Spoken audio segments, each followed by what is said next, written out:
ഞാന് ഈ clinically supported life style correction എന്ന് പറഞ്ഞത് ഞാൻ ഡെവലപ്പ് ചെയ്തത് തന്നെ ഇപ്പം ഞാൻ ഈ clinically supported life style correction എൻ്റെ പാറ്റേൺ ആണ് CSLC ക്യാപ്പ്, അതായത് സെൽ ആക്ടിവേഷൻ പ്രോട്ടോകോൾ. ആ പ്രോട്ടോകോൾ ഡെവലപ്പ് ചെയ്ത് തന്നെ ഞാനൊരു ഒരു മെത്തഡോളജി ആയിട്ടാണ് മോഡേൺ മെഡിസിനിലെ ഒരു മെത്തഡോളജി, ഒരു ഡിഫറെൻറ്റ് മെത്തഡോളജി ആയിട്ടാണ് ഞാൻ അതിനെ കണക്കാക്കുന്നത്. അത് എല്ലാ ഇപ്പം തന്നെ അക്രോസ് സ്പെഷ്യാലിറ്റി, അതായത് മൾട്ടിപ്പിൾ സൂപ്പർ സ്പെഷ്യാലിറ്റീസ്. ഇപ്പം എൻ്റെ അടുത്ത് വരുന്ന പേഷ്യൻ്റ് എന്ന് പറഞ്ഞു കഴിഞ്ഞാൽ കാർഡിയോളജിസ്റ്റ് ബൈപ്പാസ് പറഞ്ഞതോ അല്ലെ സ്റ്റെൻറ്റ് ഇടണമെന്നോ ആൻജിയോഗ്രാം പറഞ്ഞവരുണ്ട്, അല്ലെങ്കിൽ ലിവർ ഫെയിലിയർ ആണ് ട്രാൻസ്പ്ലാന്റ് ചെയ്യണമെന്ന് പറഞ്ഞവരുണ്ട്. ഇപ്പം കിഡ്നി ഫെയിലിയറിൻ്റെ പല സ്റ്റേജിൽ, അതായത് ലിവറിൻ്റെ ആണെങ്കിലും പല സ്റ്റേജിൽ, ഫാറ്റി ലിവർ മുതൽ ലിവർ ട്രാൻസ്പ്ലാന്റ് പറഞ്ഞവർ പോലും ട്രീറ്റ് ചെയ്യാനുള്ള ഇത് വരുന്നുണ്ട്. അതുപോലെ സ്കിൻ ഡിസീസസ്, ഇപ്പം സോറിയാസിസ്,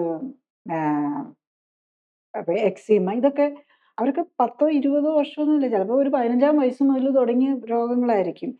സൈക്യാട്രിക് പ്രോബ്ലംസ്. അപ്പം അങ്ങനെ ഡിഫറെൻ്റ് ആസ്പെക്റ്റിലുള്ള എല്ലാ സ്പെഷ്യലിസ്റ്റിൻ്റെയും, പിന്നെ ഒരെണ്ണം റുമറ്റോളജിയാണ്. ഈ വാതരോഗങ്ങൾ, ആർത്രൈറ്റിസ് പോലെയുള്ള ഓസ്റ്റിയോ ആർത്രൈറ്റിസ്, മുട്ടുമാറ്റി വയ്ക്കാൻ പറഞ്ഞത്, അല്ലെങ്കിൽ റുമറ്റോയിഡ് ആർത്രൈറ്റിസ്, പല ഇമ്മ്യൂണോസപ്രസൻസും സ്റ്റിറോയിഡ്സും ഒക്കെ വർഷങ്ങളായിട്ട് എടുത്തുകൊണ്ടിരുന്ന് പലരും അപ്പോഴേക്കും ഒക്കെ കിഡ്നിയും ലിവറും ഒക്കെ അഫക്റ്റ് ചെയ്തിട്ടുണ്ടാകും. കൂടുതൽ അറിയാൻ ലിങ്ക് ക്ലിക്ക് ചെയ്യുക. കൂടുതൽ വീഡിയോകൾക്കായി സബ്സ്ക്രൈബ് ബട്ടൺ അമർത്തുക.